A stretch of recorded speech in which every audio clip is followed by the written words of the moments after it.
La bruja de Endor, ¿fue realmente Samuel quien habló con Saúl, o fue un espíritu demoníaco? La realidad de la brujería es reconocida y advertida en la Biblia, indicando su existencia como una preocupación genuina. La Biblia no solo menciona la brujería, sino que también alerta expresamente a los creyentes sobre sus peligros. Este es un punto significativo porque Dios no nos advertiría sobre algo ficticio o inexistente. La brujería, junto con sus prácticas asociadas, como la adivinación y la necromancia, se presenta en las Escrituras como un peligro real y presente. Muchos cristianos desconocen el alcance con el que la Biblia aborda la brujería en sus páginas. La brujería y prácticas similares se muestran como el contrapunto satánico a la espiritualidad santa. Al condenar expresamente todas las formas de brujería, la Biblia enfatiza el peligro espiritual asociado con estas prácticas. En el mundo de hoy hay una tendencia creciente a celebrar la brujería y sus varias formas. Este cambio cultural representa un desafío para los creyentes, pues la Biblia declara claramente que un hijo de Dios no debe tener involucramiento con la brujería. Las razones están profundamente arraigadas en la comprensión del poder espiritual y sus fuentes. Según la Biblia, existen solo dos fuentes de poder espiritual: Dios y Satanás. Aunque Satanás posee solo el poder que Dios le permite, ese poder es aún considerable y puede manifestarse de formas engañosas y perjudiciales. El reconocimiento de la brujería en la Biblia como una herramienta de Satanás es una advertencia a los creyentes sobre los peligros de involucrarse con fuerzas espirituales fuera de la providencia de Dios. La Biblia deja claro que involucrarse en brujería o consultar a médiums no es solo desobediencia, sino que puede llevar a consecuencias terribles. La historia de Saúl en la Biblia ilustra este punto vívidamente. Su consulta a la bruja de Endor, a pesar de las instrucciones explícitas de Dios, llevó a resultados devastadores. Este relato sirve como un recordatorio contundente de los peligros espirituales y físicos de desviarse del camino de Dios. Como creyentes dotados del Espíritu Santo, la necesidad de buscar guía fuera de Dios no es solo innecesaria, sino también peligrosamente arriesgada. El Espíritu Santo está siempre presente para ofrecer guía, sabiduría y entendimiento en todas las situaciones. Recurrir a prácticas como la brujería significa una falta de fe en la provisión de Dios y una aventura peligrosa en reinos que se oponen a su voluntad divina. La Biblia condena explícitamente la práctica de la brujería y la consulta a médiums, alertando contra artes como la adivinación. A pesar de esto, la Biblia incluye relatos de hechiceros y brujas. Un ejemplo notable es el encuentro con la bruja de Endor. Esta historia se encuentra en el Antiguo Testamento, específicamente en 1 Samuel 28, 3-2. Este capítulo es significativo, pues marca la caída del reinado del rey Saúl sobre Israel. Curiosamente, Saúl fue el primer rey de Israel. Antes de buscar un médium, Saúl intentó consultar a Dios, pero no recibió respuesta a través de sueños, urim o profetas, pues Dios lo había rechazado debido a su corazón rebelde. Sabiendo que Samuel era un verdadero profeta, Saúl buscó contactar su espíritu después de la muerte de Samuel, esperando recibir guía de Dios a través de él. La muerte de Samuel dejó un vacío significativo en la vida de Saúl, pues Samuel no era solo el profeta que lo ungió, sino también sirvió como su consejero. Sin embargo, la persistente desobediencia de Saúl fue un problema crítico. La bruja de Endor era una hechicera a la que Saúl visitó tras la muerte del profeta Samuel, a pesar de haber desterrado a todos los hechiceros y conjuradores de su reino. La ansiedad de Saúl sobre la inminente batalla de Israel con los filisteos lo llevó a buscar a alguien con un espíritu familiar. Con Dios no proporcionando guía, Saúl, desesperado por perspicacias divinas, buscó a la bruja de Endor. Disfrazándose, la visitó en Endor, una ciudad dentro del territorio de Isaacar, asignada a Manasés. Saúl solicitó que ella convocara el espíritu de Samuel para predecir su futuro.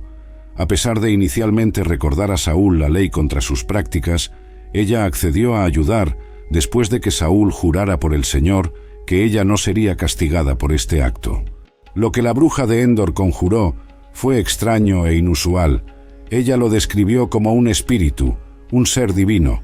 1 Samuel 28:13 dice: «Y el rey le dijo: no temas, pero ¿qué ves tú?» Y la mujer dijo a Saúl: «Veo dioses subiendo de la tierra». «Veo dioses subiendo de la tierra» refleja la visión del mundo y el lenguaje hebreo antiguo, donde la palabra frecuentemente traducida como dioses, hebreo, Elohim, puede tener varios significados dependiendo del contexto. Puede referirse al único Dios verdadero, seres divinos menores como ángeles o incluso espíritus partidos. En este caso, la bruja probablemente está usando el término para describir la aparición de Samuel, quien, como profeta y ahora una persona fallecida, habría parecido sobrenatural o divino para ella. Entonces, Saúl, correctamente o incorrectamente, identificó el espíritu como Samuel. El espíritu informó a Saúl de que él y sus 3 hijos morirían en la batalla al día siguiente y que los israelitas serían derrotados por los filisteos. Este pasaje específico en 1 Samuel capítulo 28 ha dividido a los eruditos de la Biblia en 2 principales escuelas de pensamiento. La primera cree que fue realmente Samuel quien la bruja convocó.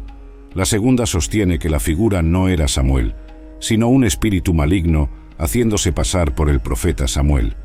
Es importante notar que pertenecer a una escuela de pensamiento, en detrimento de la otra, no implica un juicio de condenación eterna sobre aquellos que sostienen la vista opuesta. La interpretación individual de este texto no es una cuestión de salvación. La salvación de alguien no puede ser cuestionada basándose en su comprensión de esta escritura específica. En este sermón exploraremos ambas perspectivas. La Biblia no proporciona una respuesta definitiva sobre si fue realmente el espíritu de Samuel el que habló con Saúl. Aunque existen argumentos bíblicos que apoyan ambas vistas, la verdad precisa permanece desconocida. Lo que es claro es la desobediencia de Saúl a Dios al practicar necromancia, la consulta a los muertos. Primero, examinaremos la escuela de pensamiento que sugiere que la entidad convocada no era Samuel, sino un espíritu maligno haciéndose pasar por el profeta. Entonces dijo la mujer: «¿A quién te haré subir?» Y él dijo: «Hazme subir a Samuel». Y cuando la mujer vio a Samuel, gritó en alta voz. Y la mujer habló a Saúl diciendo: «¿Por qué me has engañado? Pues tú eres Saúl». La primera razón que apoya la creencia de que la entidad convocada no era Samuel se basa en las advertencias bíblicas contra consultar a médiums o espiritistas. La Biblia contiene varios pasajes donde Dios prohíbe explícitamente a su pueblo involucrarse en tales prácticas. El argumento central es que, si Dios opta por no comunicarse con una persona, nada que esa persona haga puede obligar a Dios a hablar con ella. Dado que Dios no respondió a Saúl a través de sueños, el Urim o profetas, es improbable que él eligiera comunicarse con Saúl a través de un médium. Esta línea de razonamiento sugiere que, debido al silencio previo de Dios hacia Saúl, sería inconsistente por parte de él transmitir de repente un mensaje a través de una práctica que él expresamente prohibió. Deuteronomio 18, 10-11. No se halle entre ti quien haga pasar a su hijo o su hija por el fuego, quien practique adivinación, un encantador, o quien consulte a los espíritus o un hechicero, o quien invoque a los muertos. Levítico 19, 31. No os volveréis a los médiums, ni buscaréis a los espiritistas para ser contaminados por ellos. Yo soy el Señor vuestro Dios. Levítico 26. Pondré mi rostro contra la persona que se vuelva a los médiums y a los espiritistas, para prostituirse tras ellos, y yo lo cortaré de entre su pueblo. La oposición consistente de Dios a prácticas como consultar a médiums plantea la pregunta: ¿por qué él elegiría comunicarse con Saúl de esta manera? Aquellos que creen que no era Samuel hablando con Saúl argumentan que Dios no colaboraría con un médium. También sostienen que, incluso si la bruja de Endor recibió asistencia del diablo en esta ocasión, el diablo no tiene poder sobre los muertos. Él no puede resucitar o convocar a personas del mundo de los muertos, ni puede elevar a aquellos que murieron en Cristo. La Biblia no atribuye tal poder al diablo. Esta falta de evidencia bíblica para el control del diablo sobre los muertos lleva a algunos eruditos a ver el encuentro como una imitación demoníaca de Samuel. Creen que la médium, utilizando sus poderes oscuros, pudo haber convocado un espíritu demoníaco. Este espíritu engañó tanto a ella como a Saúl, haciéndoles pensar que la aparición era, de hecho, Samuel. Sin embargo, esta interpretación es disputada por otros que cuestionan el motivo detrás de tal engaño. Se preguntan qué ventaja ganaría Satanás con las palabras que Samuel habló a Saúl. Otro punto contra la probabilidad del espíritu de Samuel hablar con Saúl es la fuerte condenación bíblica de la necromancia. Dada la denuncia explícita de Dios de tales prácticas, parece improbable que él permitiera una comunicación genuina de Samuel en este escenario. 1 Crónicas 10:13 dice: «Así murió Saúl por su transgresión que cometió contra el Señor, por la palabra del Señor, que no guardó, y también por consultar a un espíritu de adivinación, para preguntar». Si fuera Dios quien envió a Samuel a Saúl, él no habría castigado a Saúl por consultar a un médium.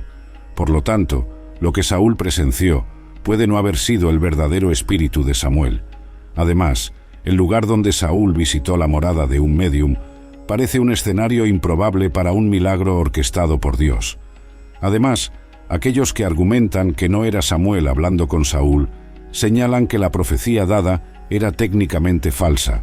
La profecía afirmaba, 1 Samuel 28:19, «Además el Señor entregará a Israel contigo en manos de los filisteos, y mañana tú y tus hijos estaréis conmigo. El Señor también entregará el ejército de Israel en manos de los filisteos». Lo que realmente sucedió difería de la profecía.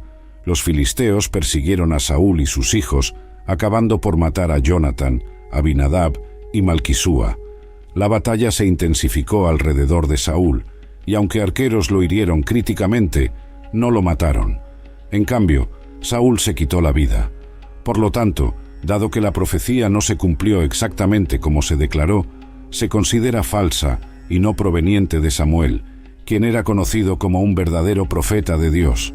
Prosiguiendo, cuando David perdió a su hijo dijo, 2 Samuel 12:23, «Pero ahora él está muerto, ¿para qué ayunaré? ¿Podré yo hacerlo volver? Yo iré a él, pero él no volverá a mí». Ya que la Biblia enseña que los muertos no pueden regresar, algunos creen que es más seguro asumir que lo que Saúl vio fue una falsa aparición de Samuel. Además, si de hecho fue Samuel quien apareció a Saúl, esto podría interpretarse como dando credibilidad a la necromancia. Esto plantea la pregunta, si Dios lo permitió una vez, ¿por qué no lo permitiría nuevamente? Ahora, vamos a considerar el punto de vista de que fue realmente Samuel quien apareció a Saúl. La Biblia describe la aparición de Samuel en 1 Samuel 28:14, 15 y 20. Contrariamente a la creencia de que la bruja podría haber imitado la voz de Samuel, su reacción sugiere lo contrario. La visita de Saúl fue inesperada. Ella no había planeado esto y no lo reconoció, ya que estaba disfrazado y visitó de noche. El terror de ella al ver a Samuel indica que fue más que una mera alucinación de ella y de Saúl. Además, el relato no sugiere que solo la bruja vio y oyó a Samuel. Mientras ella vio a Samuel primero y lo describió para Saúl, Saúl recibió una descripción precisa y creyó que era de hecho Samuel quien había aparecido. Notablemente, tras la aparición de Samuel, la bruja no conversó con Saúl. En cambio, 1 Samuel 28:15 a 19, registra una conversación entre Samuel y Saúl. Otro punto hecho por aquellos que creen que Samuel apareció es que Samuel habló como un verdadero profeta y su predicción se materializó. Dijo a Saúl que estarían juntos al día siguiente, y esto se cumplió cuando Saúl murió y se unió a Samuel en el reino de los muertos.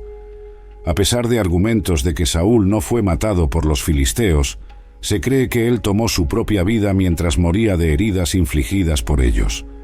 Además, todo lo que Samuel dijo a Saúl fue consistente con el mensaje de Dios, verdadero y sin engaño. Por lo tanto, también se cree que fue de hecho Samuel quien respondió a Saúl.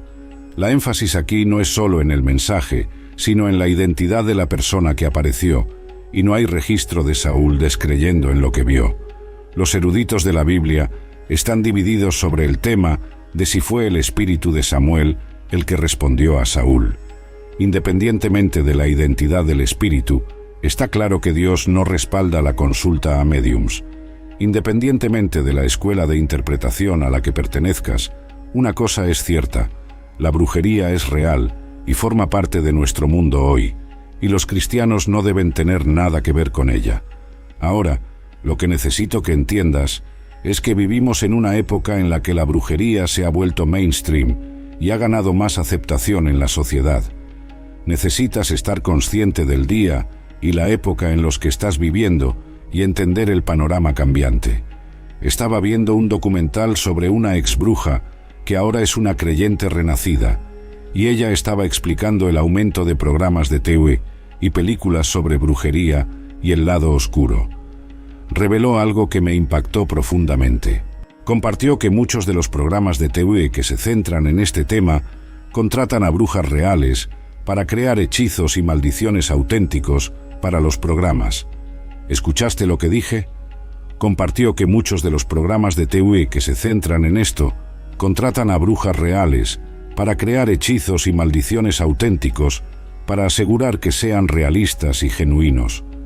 Cuando escuché esto, pensé en cuántos cristianos desprevenidos y personas ven esos programas de TV y películas sin tener la menor idea de las puertas que están abriendo en sus vidas, o que los hechizos o encantamientos que están escuchando son reales y creados por brujas reales.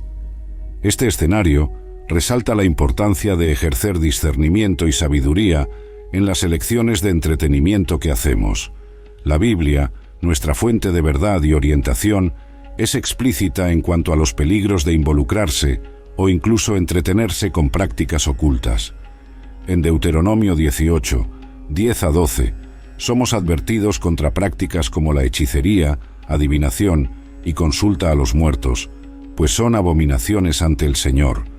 Esto no es solo una advertencia contra la participación activa en estas prácticas, sino también un llamado a evitar exponernos a ellas pasivamente, a través del entretenimiento que elegimos consumir.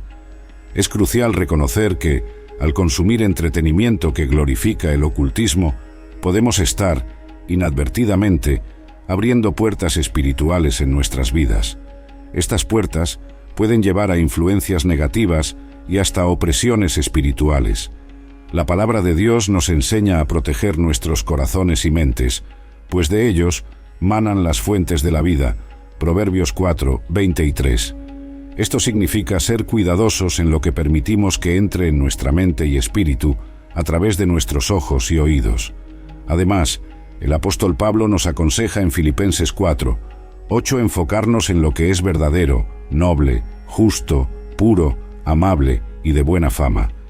Si aplicamos este filtro a nuestros hábitos de entretenimiento, muchos de los programas y películas populares de hoy no pasarían. Esto no es un llamado al legalismo, sino a una vida de santidad y obediencia a Dios, reconociendo la batalla espiritual a nuestro alrededor y eligiendo no aliarnos, incluso pasivamente, a las fuerzas de la oscuridad. Por lo tanto, como cristianos, es esencial estar alertas e informados sobre las tendencias culturales, especialmente aquellas que pueden tener implicaciones espirituales. Esto puede significar tomar decisiones impopulares o nadar contra la corriente de la cultura dominante, pero nuestra fidelidad a Cristo y nuestro deseo de vivir una vida que lo honre siempre deben ser nuestra máxima prioridad. Como está escrito en 1 Juan 2, 15-17, no debemos amar el mundo ni las cosas del mundo. Si alguien ama el mundo, el amor del Padre no está en él.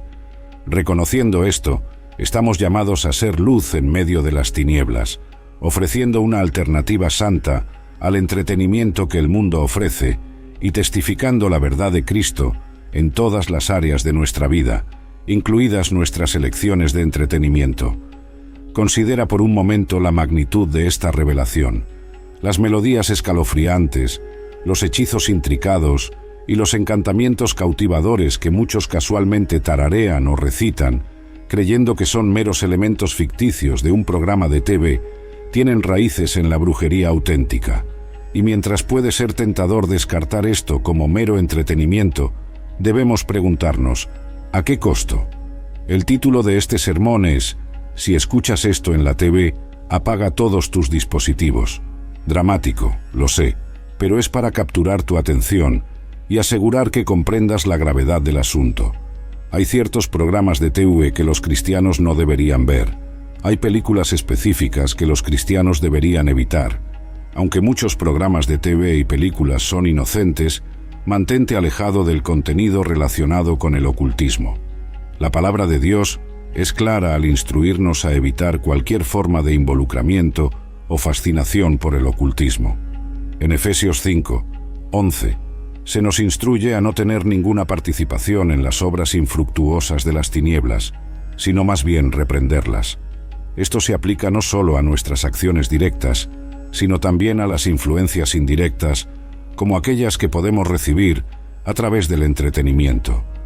Lo que consumimos visual y auditivamente puede afectar nuestro espíritu y nuestra relación con Dios, incluso si no lo percibimos de inmediato. Además, Romanos 12:2 nos exhorta a no conformarnos a este mundo, sino a ser transformados por la renovación de nuestra mente, para que podamos discernir cuál es la voluntad de Dios, lo que es bueno, agradable y perfecto. Esto significa que debemos estar atentos a las sutilezas con las que el mundo intenta moldear nuestros pensamientos y comportamientos, incluido a través del entretenimiento. El consumo de contenido que glorifica o normaliza el ocultismo puede erosionar lentamente nuestros valores cristianos y nuestra sensibilidad espiritual. Por lo tanto, como cristianos, debemos ser diligentes en proteger nuestros corazones y mentes. Proverbios 4, 23 nos advierte guardar nuestro corazón por sobre todas las cosas, pues de él mana la vida. Esto implica una vigilancia constante sobre lo que permitimos que entre en nuestras vidas a través de nuestros ojos y oídos. Si algo no honra a Dios o contradice su palabra, entonces no tiene lugar en la vida de un seguidor de Cristo. Esto puede requerir que hagamos elecciones difíciles y a veces impopulares en relación con el entretenimiento. Sin embargo, nuestra obediencia a Dios y nuestro deseo de vivir una vida que lo glorifique deben ser nuestra prioridad. Josué 24:15 nos desafía a elegir hoy a quién serviremos, si a la cultura popular y sus ofrendas contrarias a los principios bíblicos o al Señor. Como cristianos, estamos llamados a elegir al Señor y su voluntad para nuestras vidas, lo que incluye las elecciones de entretenimiento que hacemos. En resumen, vivir una vida que honra a Dios significa ser consciente e intencional sobre lo que permitimos que influencie nuestros corazones y mentes. Esto incluye ser selectivos sobre el entretenimiento que consumimos, evitando aquellos que promueven o glorifican el ocultismo y prácticas contrarias a la palabra de Dios. Al hacerlo, fortalecemos nuestra fe, protegemos nuestra integridad espiritual y testimoniaremos el poder transformador de Cristo en todas las áreas de nuestras vidas, incluyendo nuestra elección de entretenimiento. No seas ingenuo y asumas que no es real. Es real. La Biblia nos dice que es real. Dios no te advertiría sobre algo que no es genuino. Entiende la gravedad con la que Dios ve la brujería y la hechicería. El diablo es conocido por ser malévolo y dañino. No tiene sentido de la moralidad. Estás bendecido por Dios, y nada, absolutamente nada, puede maldecir lo que Dios ha bendecido. Dios te ha bendecido, a tus hijos, y hay una bendición sobre tu casa y aquellos a tu alrededor. Así como Balaam no pudo maldecir a los israelitas, las fuerzas de este mundo no pueden anular las bendiciones que Dios ha instilado en sus hijos. Esta verdad debe alentarnos, dándonos fuerza para vivir sin miedo, independientemente de lo que encontremos en nuestra vida diaria o de las tendencias culturales cambiantes a nuestro alrededor. Podemos estar rodeados por un mundo en constante evolución, lleno de creencias, prácticas y fuerzas espirituales contrarias a la voluntad de Dios.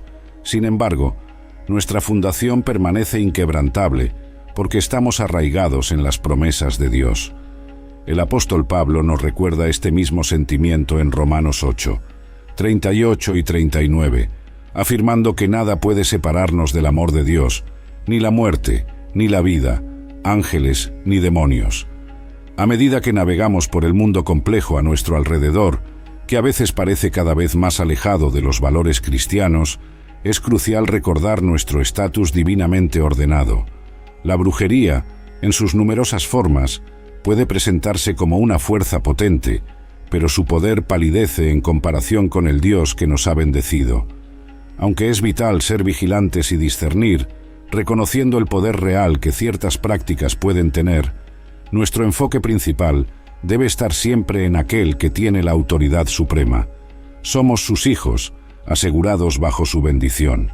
En su sombra encontramos refugio, haciendo lo imposible que cualquier maldición nos alcance. En este contexto, es esencial recordar las instrucciones de Santiago 4, 7. Someteos pues a Dios, resistid al diablo, y huirá de vosotros. Este pasaje nos anima a mantener nuestra lealtad a Dios por encima de todo y a resistir activamente las tentaciones y engaños del enemigo. Al hacerlo, no solo fortalecemos nuestra fe, sino que también ejercemos la autoridad que nos ha sido dada como hijos de Dios, repeliendo las fuerzas de las tinieblas que intentan desviarnos del camino correcto. Vivir en este estado de vigilancia y dependencia de Dios no significa vivir en un constante temor de las fuerzas espirituales adversarias. Por el contrario, es reconocer la soberanía de Dios sobre todas las cosas y confiar en su protección. Como está escrito en 1 Juan 4, 4, Hijitos, vosotros sois de Dios, y los habéis vencido, porque mayor es el que está en vosotros que el que está en el mundo.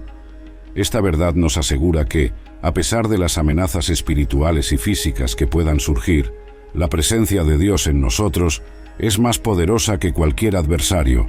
Además, Efesios 6, 11 a 12, nos exhorta a vestiros de toda la armadura de Dios, para que podáis estar firmes contra las asechanzas del diablo, porque no luchamos contra carne y sangre, sino contra principados, contra potestades, contra los gobernantes de las tinieblas de este siglo, contra huestes espirituales de maldad en las regiones celestes. Este pasaje nos recuerda que nuestra batalla no es contra personas o instituciones terrenales, sino contra fuerzas espirituales de maldad. Por lo tanto, debemos equiparnos con las herramientas espirituales que Dios nos ha proporcionado, incluyendo la verdad, justicia, paz, fe, salvación y la palabra de Dios, que es la espada del Espíritu. Concluyendo, mientras navegamos por este mundo y enfrentamos sus diversas influencias, incluidas aquellas que promueven prácticas contrarias a las enseñanzas de Cristo, debemos recordar dónde reside nuestra verdadera fuerza y seguridad. Estamos protegidos y bendecidos por el Supremo Creador del universo, cuyo amor por nosotros es inquebrantable y cuyo poder está por encima de cualquier otro. Por lo tanto, mantengamos nuestros corazones y mentes enfocados en Dios, viviendo de acuerdo con su voluntad y confiando en su protección divina en todas las circunstancias. Con la información presentada sobre Saúl y la bruja de Endor, ¿cuál es tu opinión? ¿Crees que fue Samuel quien apareció o piensas que fue un espíritu maligno haciéndose pasar por él? Por favor, comparte tus pensamientos en los comentarios a continuación.